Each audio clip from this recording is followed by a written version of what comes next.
mga kababayan, hindi pababayaan.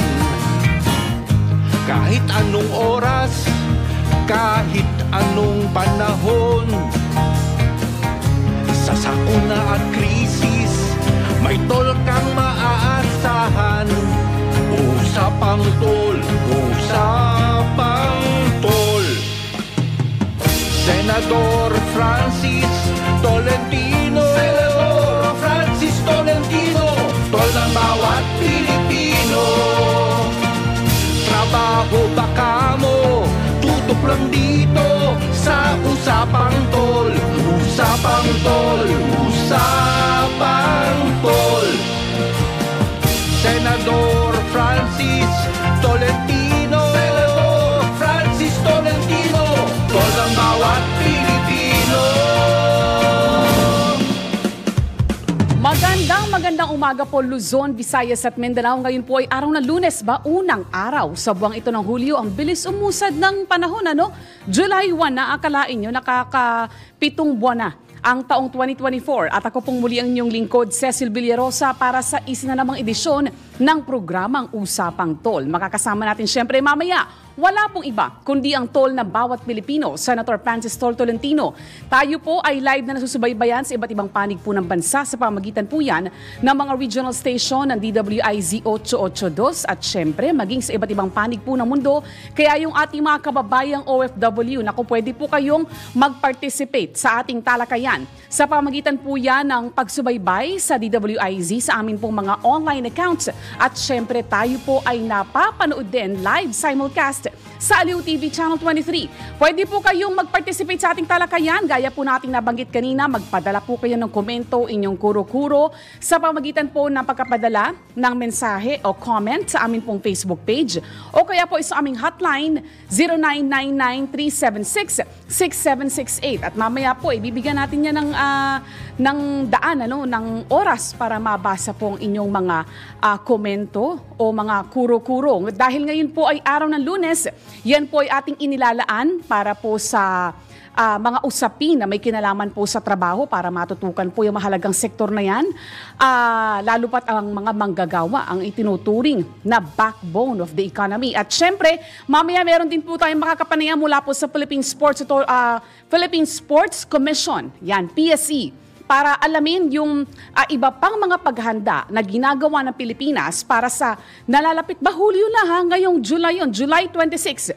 Yun pong pagsisimula ng Paris Olympics. Marami doon sa ating mga Pilipinong atleta na lalahok dyan sa Paris Olympics ay naroroon na sa France, sa Metz, France. Yun, magsasanay muna sila roon ng ilang linggo bago sila tumulak patungo ng Paris. Yan, para magkaroon muna na sila ng na parang acclimatize muna. Yun, lalo na doon sa lagay ng panahon, doon sa Paris. At syempre, yung mga kinakailangan pang mga paghahanda na dapat nilang gawin bago nga po ang itinuturing na pinaka-prestihiyosong sports competition sa buong mundo.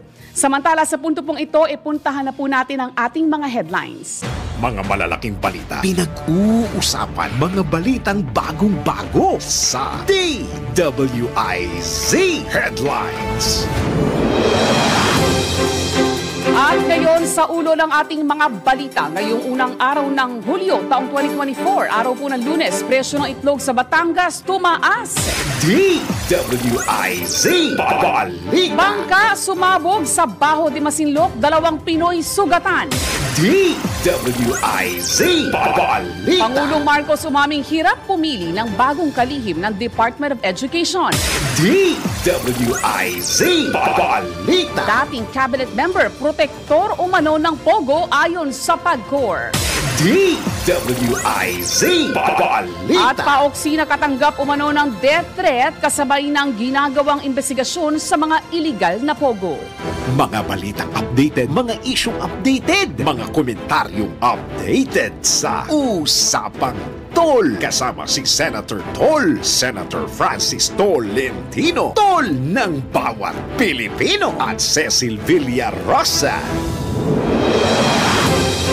At ngayon sa detalye ng ating mga balita, tumaas ang presyo ng itlog sa mga poultry farms sa bayan ng San Jose sa Batangas. Pumalo na sa, ang mahal nito, 15 pesos hanggang 20 pesos ang presyo po ng kada piraso ng itlog o tumaas ba ng 15 to 20 pesos yung kada tray ng itlog. Mula po yan, yun kada tray, nagtaas po ng 15 to 20 pesos. Yan po ay mula sa dating 170 pesos hanggang 175 pesos na presyo ng bawat tray. Ngayon po ay mabibili na po yan sa halagang 205 pesos hanggang 210 pesos. Ang paliwanag po ng mga poultry farm, ang pagpapalit-palit ng mga panibagong manok sa kulungan ang siyang dahilan ng pagtaas ng presyo ng itlog. Gayunman unti-unti nang bumabalik sa normal ang size ng itlog dulot ng matinding init ng panahon. DWIZ Balita. Inamin naman ni Pangulong Ferdinand Marcos Jr. na nahihirapan siyang pumili ng bagong kalihim ng Department of Education o DepEd na makakapagpataas ng mga test score o mga marka sa pag-usulit sa bansa.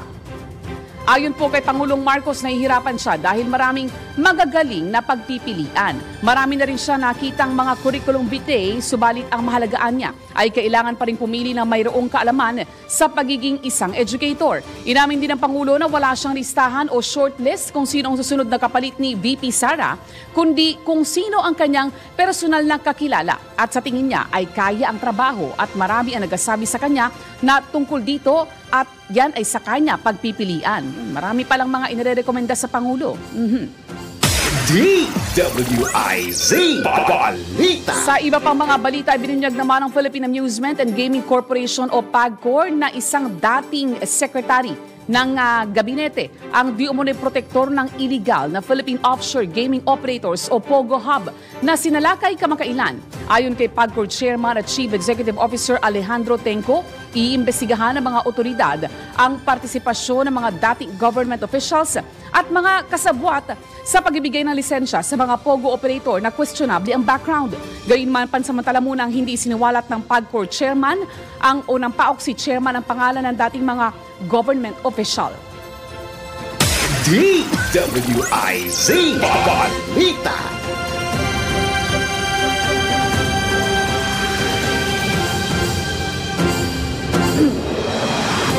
Sa iba pang mga balita, aminado naman ng PAOK ang Presidential Anti-Organized Crime Commission na nakatanggap ng death threat ang ilan sa kanilang mga tauhan dahil naman sa investigasyon sa illegal na POGO Hub. Gayunman, sinabi ni PAOK spokesman Winston John Casio na ang mga nasabing pagbanta ay posibleng mga pananakot lamang. Tiniyak din ni spokesman Casio na laging naka-alerto ang bawat miyembro ng PAOK sa kung anuman ang posibleng mangyari. Ang PAOK ang nasa likod sa ilan sa mga malalaking raid sa mga POGO Hub na sangkot sa kriminalidad tulad na lamang ng sinalakay na compound sa Bamban, Tarlac at Porac, Pampanga. DWIZ Balita. Inamin naman ni dating Pangulong Duterte na alam niya kung saan nagtatago ang kaibigan na si Pastor Apollo Kibuloy. Iginit naman ng dating Pangulo na hindi niya sasabihin kung saan naroroon ang pastor dahil ayaw niyang sumuko si Kibuloy. O dahil ayaw niya na sumuko ni Pastor Kibuloy. Si Pastor Kibuloy yung ayaw sumuko. Gayunman tumanggi namang magbigay ng komento si Duterte sa mga paratang. Matatandaan na ilang beses na puwersahang sinalakay ng mga otoridad ang compound ng KOJC. DWIZ Balita. Tanggap po tayo ng report mula sa labas ng impilan.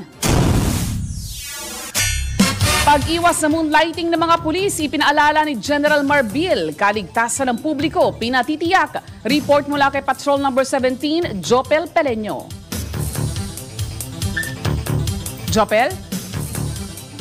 Pinaalalahanan ni PNP Chief Police General Romel Francisco Marbil ang mga pulis na iwasang mag-moonlighting bilang bodyguards ng mga private individuals upang masiguro na kanilang natututukan ang agarang pagtugon sa mga kinakailangang tulong ng publiko. Ayon kay General Marbil, tungkulin nila na tiyakin ang kaligtasan ng bawat mamamayan ng bansa. Naniniwala ang PNP Chief na kanilang maisa sa katuparan ang mandato kung tuluyan ng matitigil ang ginagawang moonlighting ng mga pulis. Ginawa ni General Marbil ang payag kasunod ng inilabas na direktiba ukol dito. Kasabay niyan, inanunsyo rin ng Chief PNP ang pagpapaigting ng kampanya kontra cybercrimes. Ito si Patrol 17 Jopel Peleño. Para sa impilang may todong lakas, DWIZ nagbabalita ng tama, naglilingkod ng tama. DWIZ Balita. Sa iba pang mga balita, tumaas ng 21.8% ang mga kaso ng cybercrime sa unang bahagi ng 2024 kumpara sa kaparehong panahon ng nakaraang taon. Ayon sa Philippine National Police Anti-Cybercrime Group, pinakalaganap ang online selling scams, credit card fraud at investment scams. Itinuturo namang dahilan ng pagtaas ng cybercrime cases ang mas malimit na online activity, pinahusay na cybercrime tactics at kawalan ng kaalaman ng publiko laban dito. Nangako naman ng PNP-ACG sa mas pinaigting na pagbabantay kontra cybercrime. DWIZ Balita. Kung mataas-taas yun ha, at magandang umaga ulit. Andyan, Senator Tol, good morning po. Morning, good morning, magandang umaga. Magandang umaga sa ating mga taga-subaybay. Mataas pala yung 21.8% Sentol, yung itinaas ng kaso ng cybercrime. Cybercrime, oo, maraming ano ngayon, maraming mga scams. Sentol. Online scams, Pati tayo, may mga pala sa akin. Dalawa po yung gumagamit na ng dalawang governor na yung nag-report sa akin na ginagamit daw yung pangalan ko. No. Yung unang governor ay yung governor ng Catanduanes. Ang kagabi naman, nag-report sa akin yung governor ng Misamis Oriental, Misamis Occidental, si Governor Uminal, Henry Uminal. Nako. Na di umano ay meron daw staff ko na tumatawag sa kanya at nahingi ng pera. Nako, ginagamit ang pangalan ko. Ganon din yung sa Catanduanes. Si Governor Buboy Kua. So pangalawa ng governor 'yon na gumagawa ng ganyang scam. At mga gobernador yung nakatanggap Sentol ng mensahe. Gabi pa tumatawag, gabi. Anak ko. Nahingi ng pera, may pinapadalang account, padala daw doon. Nako, ibig sabihin may picture pa ako. Nako, ang lakas ng loob, Sentol, ng mga gumagawa ng mga... Yun na nga, nagulat ako, nilapitan ako ni Governor Uminal, sabi ko, hindi ko alam yun. Ayun. At hindi yung gagawin ni Senator Tol. At hindi yung gagawin ni Senator Tol. Yun po ay... Hindi ko malaman kung ba't gano'n eh. Ang kanilang technique, nahingi ng 45,000. Kasi ang cap ata ng GCash ay 50,000. So, 45 ang hinihingi. Ayun. Nako, buti Sentol at yan ay nai-report sa inyo. Ano po? Baka dalawa pa lang yung nag-report sa akin. Hindi ko pa alam yung iba. Yan, meron pang iba. Maganda siguro, Sentol. Yan ay ating mailapit sa mga otoridad para kasi mahuhusay din yung ating mga investigator, Sentol, para nang sa ganun. Ay, mahuhuli yan. Mahuli yan. Ma-entrap. Ma-unmask yan. Para ang lalakas ng loob para gamitin yung inyong pangalan, Senator Tol. Ay, ganun na nga. Yan yung mga online scam. Ayun, so, sino naka-ready na sa atin ngayon? Sentol, nasa linya na po ng ating komunikasyon dahil po ngayon ay araw ng Lunes. So, tayo po ay may special segment kaugnay po sa trabaho. Nasa linya na po ng ating komunikasyon, Sentol, si Dole Region 12 Regional Director Joel Gonzales. Live via Zoom nating mga kasama pala, Sentol, si Director Gonzales. Ayun. Teka, wala lang boses Morning. Naka-mute ata kayo, Director? Yan, pa-unmute lang po, Director. Naka-mute ata kayo? Pa-unmute muna. Para naririnig natin, Sentol, yung magandang boses ni Director Gonzales. Lalo pat ngayon ay araw ng Lunes, abalang start of the work week. At July 1 na, Sentol. Ang bilis ng panahon, ha? First day of July. Opo. Good morning po, Senator. Good morning, Director. Good morning, Director Joel Gonzales. May Senator Tol. Good morning, Mayong buntag. Mayong buntag. Kumusta kayo dyan sa Region 12? Mabuti naman po, Senator. At saka ito po, nagsusumikap, nagmamasipag. Nanggaling din po ako sa Region 2, Senator. At yung project po natin doon ay, kung maalala nyo, Nueva Ecija, meron tayong convergence project na ginawa po with the Ay. LGU sa Ay, Tapan. oo nga, tama, naalala kita, oo. So, ganong katagal ka na dyan sa Region 12? 1 taon at mahigit na po. Nisimulan na akong ma-reassign naman po dito. Po. Yeah. Okay. So, kumusta ang job situation natin dyan? Employment and maganda naman po. unemployment rate? Oo. Nasa kwan po tayo, nasa 96.8 po yung ating employment rate po, Senator. At of course, Pakiulit, ilan? Nasa 90, Mataas. mataas po. Oo, Mataas po. 90s, oo. 96, opo. At nasa 3.8 naman po yung ating unemployment rate. Although maganda yung employment situation, yun nga lang, although hindi ko naman naramdaman na bakit ganun kataas yung aming underemployment rate na nasa 32.2. Yun po yung aming, siguro, Senator, kung sakali po, ay baka mapagtuunan nyo rin ng pansin, matulungan kami sa Region 12, kung bakit kaya mataas yung aming underemployment, na nasa 32.2. Ang ating national po dyan ay nasa 14. Pero yung ating underemployment sa 12 po ay ganun po yung figure. But so far, ang nakikita ko naman na bakit 32.2, kasi nga medyo marami kami mga tawag niyan yung employment situation or arrangement na hindi nga tawag yan, yung karamihan yan yung mga naghahanap pa ng trabaho o karagdagang oras para magtatrabaho. Siguro din, dala din po ng ating programa kung saan ay po ng DOLE ay yung programang informal natin, yung emergency employment. Yun din siguro yung nagpapaangat ng ating mga rate ng underemployment. But so far, maganda naman po kasi may trabaho. Yun nga lang ay gusto naming alamin kung kalidad ba yan or kakulangan talaga ng oras. But so far, medyo hindi naman po alarming na walang trabaho yung karamihan. Marami naman po. Ito, Director, na Job Start program na sinimulan na sa Kidapawan. Ano ba itong Job Start program para maliwanagan din natin? At saka, meron din ba ito sa iba't ibang region? Yeah, opo. In fact, ito yung sa Region 12 po ay kabalik lamang. Pagkakalam ko for quite number of years na nabinbin yung Job Start natin. Pero itong taon po ay magsisimula naman po tayo ng Job Start program at pasisimulan na namin ng pakipanayam sa mga employers po natin the other week. At ito po ay magkakaroon ng mga additional 100 job starters natin para doon sa naturang lungsod o bayan ng Kidapawan at karatig na mga lugar po. Ang Job Start po ay isang napakagandang programa na kung saan yung mga underprivileged po natin mga job seekers or mga individuals na hindi pa angkop ang kanilang kakayahan tulad ng soft skills at saka technical skills nila, ay sila ay maisasalang natin with the employers na kung saan sila ay matuturuan ng soft skills na yon or life skills or essential skills na hindi nila natutunan sa formal na edukasyon at yun ay magagamit nila na kanilang in terms of employability po, Senator. And of course, once na natutunan nila yun for a month-long na training po natin, sila po ay isasalang naman sa technical skills na kung saan sila ay ma-immerse doon sa mga employers na ating ma-partner ng Job Start.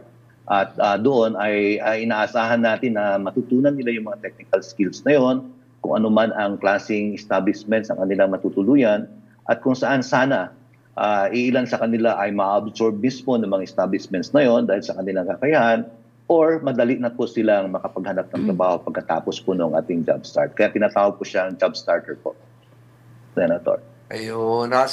Cecil, baka may tanong ka kay Director? Director, kakamustahin lang po namin kung ano na po yung development o kung umusad na po yung consultation o pagdinig kaugnay po dun sa sahod. Dahil yan po ay may kinalaman pa rin dun sa utos ni Presidente Marcos po eh. Yeah, actually po nakasalang na po ang ating plano tungkol dyan, Ma'am Cecil. In fact, meron na tayong calendar yan. Starting po ng August ay magsisimula na po tayo ng ating konsultasyon. Ito next week. In fact, sa aking calendar ngayon, on August 6, we'll be having a public consultation regarding minimum wage review namin. At kasunod na po yan ay public hearing at inaasahan namin na kaming mga nasa board or nasa RTWPB, o Regional Tripartite Wages and Productivity Board, ay magkakaroon ng deliberation before the end of September, na kung saan ay makakapag-decision kami or makapasa ng resolution sa pag-issue po ng panibagong wage order o resolution. So ito po ay ayon na rin sa kautusan ng ating Pangulo na 60 days prior to the next for the anniversary or effectivity of the previous order ay nagsimula na po yung aming review.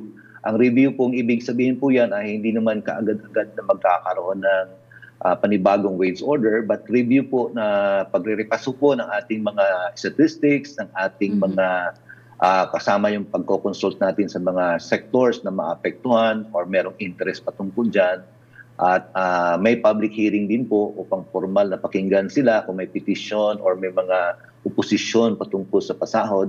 At yun po, magde-decide po ang ating board. So nasa timeline po namin is August to first week or second week ng October po ang kasamang CCU. Magkano ho ba ang umiiral ngayong minimum wage sa Region 12 Dito po? sa Region 12 po ay nasa 403 po per day ang non-agriculture sector at nasa 302 po ang ating agriculture sector. Ito ay tumaas noong nakaraang taon ng 35 pesos per day. At yun nga, yan po ang ating minimum wage ngayon. Ayun. At kailan po yan, sir, in-implement? Yung huling aumento po? Noong October 16 po, 2023, nakaraang taon. Kaya nga tinatarget namin. Last year pa, Opo, Senator. So before October 16, by that time ay dapat nakapag-decide na po kami sa hanay po ng Regional Tripartite Wages and Productivity Board. Okay. Marami pong salamat, Director. Ayun. Marami din pong salamat. Director Joel Gonzales, at keep up the good work. Thank you po, Senator. Region 12, Opo. Patuloy niyo po kami suportahan, Senator. Salamat, dagang salamat. Maayong buntag, Director Joel Gonzales ng Region 12. Yan, narinig po natin si Director Joel Gonzales, ang Region 12, Regional Director ng Department of Labor and Employment. Ang oras natin ngayon ay 6:27 na, Sentol, ng umaga. 6:27, ang bilis. Mga balitang updated, mga isyong updated, mga komentaryong updated sa Usapang Tol. Kasama si Senator Tol, Senator Francis Tolentino, Tol ng bawat Pilipino, at Cecil Villarosa. Senador Francis Tolentino, Senador Francis Tolentino, tol ng bawat Pilipino, tol ng bawat Pilipino.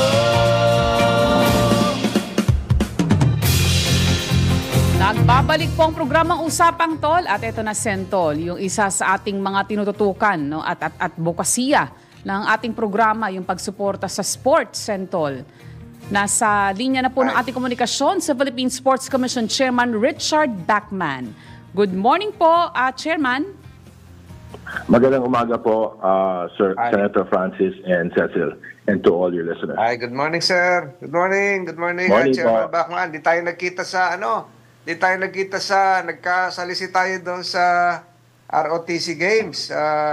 Kaya nga. Doon sa Zamboanga City. Salamat sa pagbisita. I was able to watch 10 sports for the day, so okay na yun. Ayun, oo. Salamat. At maganda na rin yung mga combat sports natin, pati yung chess, magagaling din. So magkita-kita lang tayo sa Luzon. Kumusta po, Yes, Chairman? Okay naman po. Nadagdagan yung ating Alin po? Nadagdagan yung athletes natin sa Olympics, Chairman? We do have 20. We have 20 athletes, pero we're waiting for yung athletics. Yung deadline ng athletics yata is July 7. So we may be having maybe 3 or 4 more sa athletics.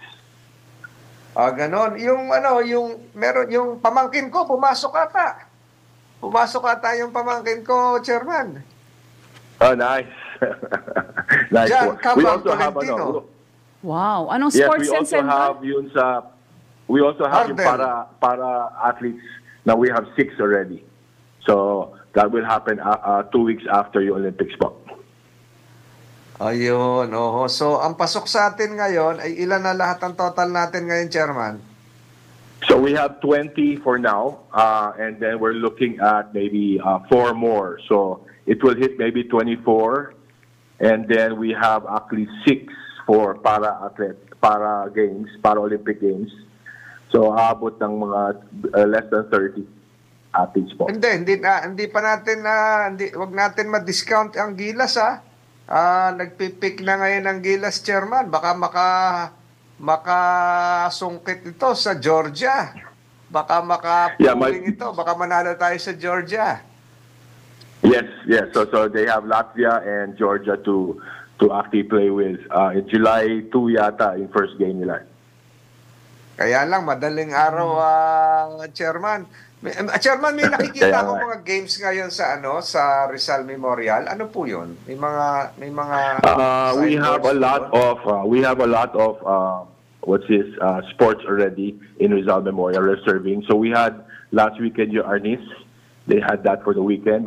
And then for this coming week, we have volleyball po sa Ninoy Aquino. And then ang kickboxing, may national championship din, di ba?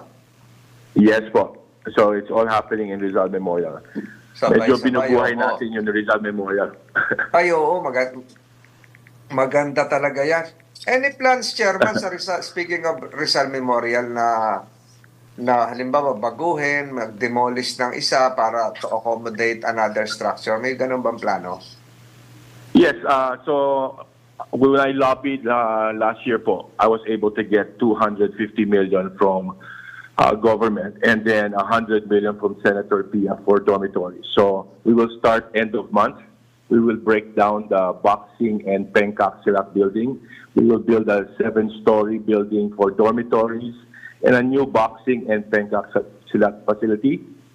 And then for the 250 million, we will actually fix facilities, dormitories in field sports and Rizal Memorial. Sa Rizal Memorial, Chairman, ano na lang yung natitirang malaki-laking open space? Yung tennis court? Yeah, yung tennis court. And then yung bowling alley is demolished na, pero I'm still waiting for funding to actually build an 8-story building for Arnis, Taekwondo, and bowling. Kasi we have our well-known athlete, si Mambong Ku, and that's supposed to be named after her, yung bowling facility. How big is the tennis grounds, Chairman? Malaki, sir, kasi we also have a covered court tennis, and then we have around 10 courts of tennis. So malaki, sir. So ano yun? So ano pa yun, sir? Bigger than the footprint of Rizal Memorial Coliseum, ganun ba? Yes po. Way bigger. Malaki yes, yun. Oo. Ay, kasya kaya doon, Chairman, ng another Araneta Coliseum doon sa loob nun? Wala na po. I guess the key here is yung New Clark City. Kasi napasa na sa Congress na it will transfer to PNC. Pero we're just waiting for the Senate to actually discuss kung pwede ba ipasa na sa PNC yung New Clark City. Kasi sayang yun, there's so much land there. Walang problema yun sa akin. Sir, maraming salamat, Cecil, baka may tanong ka kay Chairman Bachman? Yes po, Chairman Bachman. Ito po ba yung biggest delegation ng Pilipinas in 3 decades, itong 20 athletes? Yeah, last Olympics we only had 19, so this will actually be more athletes joining the Olympics, and hopefully we won 1 gold the last time, so hopefully by this Olympics we'll bring home more medals. Ano po yung magiging advantage ng ating pagsali ngayon, Chairman Bachman? It was a great idea by POC President Sir Bambol. We were there a month before, so all our athletes are there training already to familiarize with the climate and the facilities and the equipment. The only issue we have now is medyo pag matagal ka doon, yung mga atleta naghahanap ng kanin na Filipino food. So we will actually, Sir Bambol is actually doing help and actually getting good food for them, pero medyo kulang pa. So hopefully I can leave early or PSC can leave early and get in touch with the embassy to help out also our athletes. Ang problema daw pala ngayon sa Chairman, Pagdating pala sa Olympic Village, yung ito Cecil, yung actual Olympics na, no? Opo. Yung maglalaban Yeah. na. Yung palang dormitory para sa lahat ng atleta, walang naka-aircon. At sobrang init na raw kasi summer. Yeah. Yun naman na Yeah, magiging yun naman na so kanya-kanyang dala na ng electric pan daw yung iba. So dito sa Pilipinas, 'di ba, uso sa atin chairman yung nauso na ngayon yung electric pan na Maliit. yung handheld. Yung maliit. Yes. Baka ganyan na mauso sa atin kaya pag pumunta kayo doon chairman, magdala ka ng maliit ng mga electric pan para sa mga atleta. Sobrang init daw sa Olympics at hindi daw naka-electric ventilador at aircon yung mga kwarto sa Yeah, athletes that village. came out po in the news. Tapos lumabas din yung the US team, and they said that they will bring along aircons daw para sa mga kwarto nila. So I think we should also discuss on how we can actually solve that Paano issue. bibit-bitin yung aircon? Doon na lang siguro bibili, magre-rent, gano'n. Yes po. Ang bigat I'll nun, discuss ano? that with Sir Bumble po para how we can actually address that situation, yung problema niyan po. Ayun ang mabigat. Paano kaya yun? Malayo. Pero hindi mawawala ng air conditioning portable sa France. Kaya lang, pag-aagawan na yon. Yeah. Sabi daw may cooling system, pero I don't know if the cooling system is enough already to make kwarto cold. Not like an aircon po. Ayun. Ayun. Ito, pina-flash natin. Ito yung nanalo sa chess. I-flash ulit natin. Ito yung nanalo sa chess sa ROTC Games. Yung medyo bata, pero ang galing nito. Hindi, siya na ba yan? Si Hindi Jero. yan. Yung isa kanina, Cecil. Yung Yun. pinlash yung maraming medals. Kanina Na babae. nakita ko nga rin, Oo, Hosentol. ano yan Yun pala ay produkto Sabi- ng ROTC Games. Ayan, ito itong ROTC batang Games ito. yun. Yan yung nag-champion sa chess. Ang daming, 3 yung gold medal yan. Wow. Ang bilis mag-move niyan. Bata pa yan, Chairman Bachman. So marami tayong athletes na madidevelop. Cecil, may tanong ka pa kay Chairman? Oho, siguro panghuli na lang po, Chairman, para lang po mas mabigyan din ng motivation at inspiration yung ating mga Pilipinong atleta. Ano ba yung naghihintay sa kanilang incentive kapag nakakuha po ng medalya sa Paris Olympics? What's written in the law po? I think it's like if you get a gold, it's 10 million yata. So, and then, but I'm sure financially, we're hoping, and I'm ready to actually give out the incentives for them. We also we did a fundraising as well for our athletes who qualified. We were able to reach 2.5 million, and that would actually be distributed to all the athletes who qualified for. And of course, if they win a medal, when they come home, the incentives are ready for them when they do win a medal po. Okay. Marami pong salamat. Ayun. Yeah. We expect some good outcome from our athletes. Ito pala bago makakasama Chairman, yung hurdler natin, si John Cabang Tolentino and Lauren Hoffman. Tapos Yes, malaki-laki pa yung chances ni Christina Nat. Yes. Si Eric Gray, may chance din, pero mas mauna si Christina Nat sa athletics na posibleng mapadagdag. At yung Gilas. Ang Gilas kung Yes, po. malusutan natin ng Georgia, good na tayo. So, marami mapupuyat. Chairman, mukhang yung Georgia ay 8:30 ng gabi. Yung first game against Latvia, yun ang alas 12 ng 12:30 ata na madaling araw. Bukas, Yes. yun ang laban, Chairman. Kaya marami na naman mapupuyat. Kaya yung kaibigan namin ni Chairman, doing good doon, si Sean Chambers. Yes. Malaking tulong Yes niya. po. Malaking tulong po niya, yun. sa Gilas. Mhm. So for Paris Olympics, yung athletics, ensure na si E.J. Obiena, John Cabang Tolentino, and Lorraine Hoffman. Yung waiting na lang is Christina Nat, Eric Gray. Yun na lang ang waiting na lang. Yes po. Sana madagdagan And then of course, Gilas. Ang Gilas, Wala ang chess, Chairman, Walang chess? Wala pa, sir. So something we have to develop also, our chess din. Ayun. And Napakinggan it's po a big natin. help in ROTC Games po. Ba? Ang bibilis din ng nanood. Ang bibilis din ng mga 100 meters, pati sa swimming, yung mga taga Mindanao, na nakakatawa no na Cecil. Nanonood po tayo, pati sepak takraw na hindi ko akalain na ganun pala tayo kagagaling sa sepak takraw. Hirap sipain yung bola. So maraming salamat sa oras na binigay mo sa amin, Chairman, ngayong umagang ito. I'm sure ang dami mo pang schedule, kaya nagpapasalamat kami sa oras na binigay mo sa programang ito. Chairman Richard Bachman ng Philippine Sports Commission. Anytime po. Maraming salamat po. Ayan. Maraming salamat. Narinig po natin si Chairman Richard Bachman ng Philippine Sports Commission at handang-handa na tayo para sa Paris Olympics. Ang oras po natin alas 6:47 ng umaga. Mga balitang updated, mga isyong updated, mga komentaryong updated sa Usapang Tol. Kasama si Senator Tol, Senator Francis Tolentino, Tol ng bawat Pilipino, at Cecil Villarosa. Senador Francis Tolentino, Senador Francis Tolentino, Tol ng bawat Pilipino, Tol ng bawat Pilipino. Kailangan malaman mo na ang mga presyo sa labas sa Palengke Report. Alamin na natin, Senator Tol, kung magkano ang presyo ngayon ng mga bilihin, lalo pat unang araw ng Hulyo.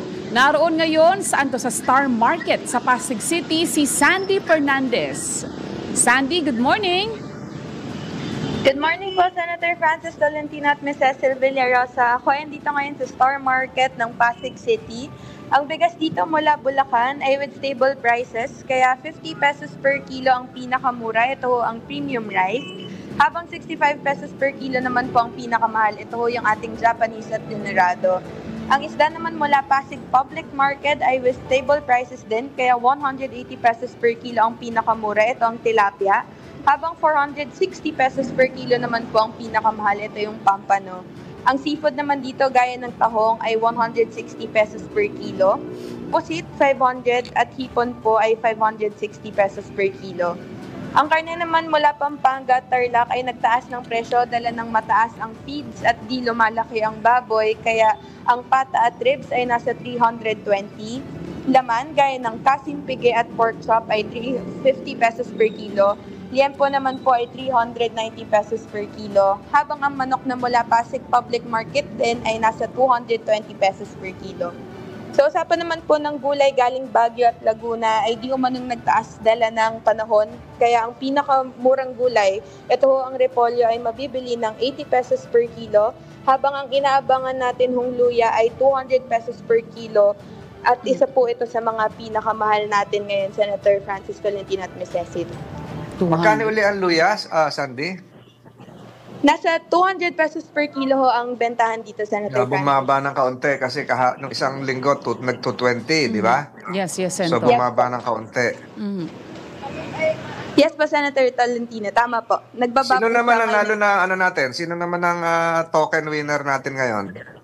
Kasama ko po ngayon si Nanay Mildred Evangelista. Siya po ay isang vegetable vendor. Pwede po natin siya makausap ngayon at makamusta po. May live video po tayo. Sige. Good morning po. Yes po. Nanay Mildred, ayun. Ay, suot na pala niya, Sentol, yung inyong sombrero. Bagay na bagay kay bagay. ate, Nanay, oh. tiga saan po kayo? Mildred, tiga saan? Taga Pasig. Anong probinsya natin? Probinsya niya daw po. Masbate po ako. Masbate. Oho. So, matagal na kayo rito sa Manila? Opo, 30 years. Wow. Bagay na. Anong tinitinda natin? Vegetable. Yung tinatanong ko kanina, yung luya. Yung luya ba, ganyan talaga yung presyo dati pa dyan sa palengke nyo? Opo. Mataas po talaga po ang presyo. Anong dahilan? Hindi ba kayo nagtatanong kung ano yung dahilan? Ano pong dahilan? Hindi daw po ba kayo nagtatanong kung ano yung dahilan? Nagtatanong rin po kung bakit sobrang taas ang sagot nila sa amin. Pasa-pasa na daw po kasi yung mga produkto. Kaya ganun, pinapatungan po. Ayun. Kaya pagdating dyan sa inyo, Saan ang gagaling? Bagyo po. Saan? Ay, yung gulay. Sa Baguio daw po. Ang luya, minsan Batangas, Laguna, ganyan po. Oo. Pero kahit tumaas ang presyo, mabili pa rin. Opo, medyo hindi gaano mabili. Kasi mahal. kahit na ano, dahil maulan eh, ano ho? Kahit mahal. Oo, talaga ang luya kailangan. Pang-sigang, pang-tinola, ano ho, ang daming pwedeng lagyan ng mga rekado ng luya. Pero yung kamatis na, magkano pala ho yung kamatis? Kasi nagtaas din ho yan last week eh. Ang kamatis medyo mataas din po ang presyo, ma'am. Magkano daw po? 150. Kasi 150, ang puhunan 150 po pa rin. is 120, 125 puhunan pa lang po yung. Medyo mataas pa rin, Sentol. 150 pa rin, 150 din last week yung kamatis po eh, sa ibang mga palengke. Oo nga. Anyways, Nanay Mildred, opo, sana po maging maganda ang inyong benta ngayong araw, ano ho, Nanay Mildred. Thank you po. Thank you po. Ayun, at kumusta na lang dyan sa mga kasama natin, mga tindera dyan? Wala ba kayong gustong batiin sa Masbate? May gusto daw po kayong batiin sa Masbate. Maayo na adlaw sa inyo, mga taga Masbate. Maayong adlaw. Kasi ang sa Masbate, hati ang salita dyan, Bicol at saka Bisaya. Opo, rambol Ang po ng dialect dyan, salita. dalawa. Maghati yan.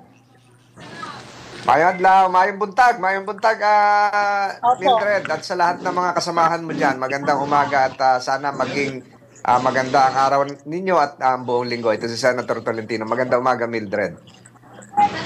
Magandang umaga rin po, sir. Thank you po. Ang ganda ng Salamat. Thank you. Alam mo, kahit makulimlim ngayon, masasaya yung mga tendera natin. Diyan sa Pasig, sa Star Market, Cecil. Dito rin nga, makulimlim. Dahil Pasig area din tayo, Sentol eh. Yan, makulimlim nga ho rito sa area ng Pasig. Ayun, maraming aabangan ngayong araw na ito at tayo po magbabalik bukas. Meron kang panalangin ngayon? Yes, Sentol. Opo, maraming salamat pala sa iyo, Sandy. Bago tayo tuloy magpaalam, Sentol. Bigyan daan po muna natin itong mahalagang mensahe mula po kay Sir D. Edgar Cabangon, ang chairman ng Aliw Broadcasting Corporation. Beautiful prayer for July. May God fill our heart today with so many grateful thoughts so that no room remains for worry and fear, but only love and happiness. May our day be filled with God's beautiful blessings and keep us in His loving care at all time. Think good, thank God, thank God. Have a great month ahead. God bless you. God bless us all. At matapos na naman ang isang programa natin ngayong Lunes, July 1 na, ang bilis. July 1 na at magkikita-kita ulit tayo bukas, Martes, July 2. Dito po sa programang Usapan Tol. Ito po si Senator Francis Tolentino. Maayong buntag po sa mga tiga Cebu na sumusunod sa 106.7, sa mga tiga Tagupa na sumusunod sa 89.3 FM. Magandang umaga po sa inyo lahat at magkita-kita tayo bukas sa Usapan Tol. Ako naman po yung lingkod, Cecil Villarosa, ang tabayanan ng susunod na programang Pasada Balita. Kasama si Kuyang Johnny Bañez. Senador Francis Tolentino. Senador Francis Tolentino. Tol ng bawat Pilipino. Tol ng bawat Pilipino. Trabaho ba ang hanap mo? Mga isyung napapanahon, opinyon at diskusyon, turismo, negosyo, isang oras na hitik sa impormasyon. Ang bawat umaga mo, magbabago sa Usapang Tol. Kasama sina Senator Francis Tol Tolentino at Cecil Villarosa. Lunes hanggang Biyernes, alas 6 ng umaga. Dito lang sa DWIZ. Nagbabalita ng tama, naglilingkod ng tama. Tol ng bawat Pilipino.